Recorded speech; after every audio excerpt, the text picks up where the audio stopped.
Good evening and welcome, Professor Hinds. Thank you Thank you. Thank you for very joining much. us in this inclusive discussion. Stasima, thank you for that wonderful introduction of Professor Hinds. I'm not sure if you have anything to add or subtract to what our news anchor presented to the people of the world today about you. Maybe we should move right ahead into the questions and the discussions we have this evening. You have indicated you do not have so much time. But I want, again, on behalf of ABC Amba TV and the people of Southern Cameroons, to thank you for opting to be with us this evening. So I'll ask you straightforwardly, Professor Hines, could you Um, share your, you want to say something, please? well, no, I was just about to say that the case of the Kansas City Three struck my attention because I saw that uh, that these three young men, I say young because compared to me, they are young. I'm Yeah. 84 years old, so they are in their 40s. So I consider them young men. They could be my grandsons. Yeah. They are that age. But their uh, arrest and the charges brought against them troubled me. And it troubled me because I saw a double standard being used by the federal courts of the United States and by the uh, Justice Department of the United States as they brought these criminal charges against these four men. In my opinion, they are freedom fighters. Now, why do I say this? And I do not say this lightly.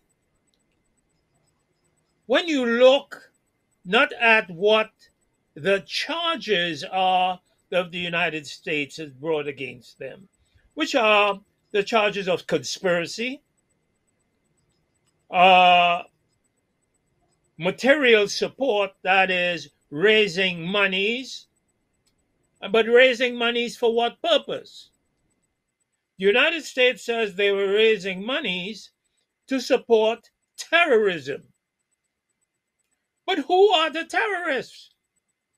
The terrorists are not Francis Cheney, Paul Chi, Lamnester Langham. Uh, the terrorists are the dictator being supported by the United States, even though President Biden says that he supports democratic processes and against totalitarianism. However, look at who is the present leader in La Republic. It is a man who has been in the position as a dictator for the last 42 years and reigning repression, death on the English speaking population, resulting in over 6,000 deaths since 2016, and with a internal displacement of over 1 million people. Now, what were the so called Kansas City Three, doing actually? They were raising monies in support of what? Raising monies in support of defending their people from murder, mayhem, mass killings, displacement at the hands of President Biya. This is not Hinds saying this. This is recorded by Human Rights Watch. It's recorded by Amnesty International. It's reported by the international human rights organizations who are looking at what has been happening in the English speaking Cameroon at the hands of the Francophone portion of that country. I'm not going to go into the historical background of what created this, but we are dealing with what exists right now. And people have a right to do what? To resist oppression. And the United States essentially purports to support the right of self determination. But what have these individuals, these three young men, charged with? As I look at the charges, they are being charged with this the very gravamen of the violation is that they were raising monies to support a resistance movement back home. A resistance against what? Resistance against the killing and the maiming of their Yeah. families and other people in Amazonia. Yeah. That's what they were doing. They were Yeah. not raising monies in order to carry out some sort of a criminal enterprise where they're lining their own pockets. Yeah. These are individuals are in fact freedom fighters. These individuals are individuals who have put their lives on the line. But what caught me with respect to the atrocities here, and as was laid out, I find myself unable to say no when I see injustice occurring, which means that I find myself being drawn in many different directions because the injustice surrounds us. Yeah. But what struck me was the duplicity, Yeah. the the double standards being Yeah. applied. Now, let us take a look at foreign wars in which the United States may not be a direct party. That is, the United States is not being attacked, as in the case Yeah. of the Civil War going on or the War of Self Determination in Cameroon. Let's look at Ukraine. Now, the United States is not at war with Russia. There is a armed conflict involving Ukraine and Russia. Yeah. United States citizens, as quietly as it's kept, are leaving the United States. They're not just sending arms. United States citizens are enlisting and fighting with the Ukrainians against the Russians Yeah.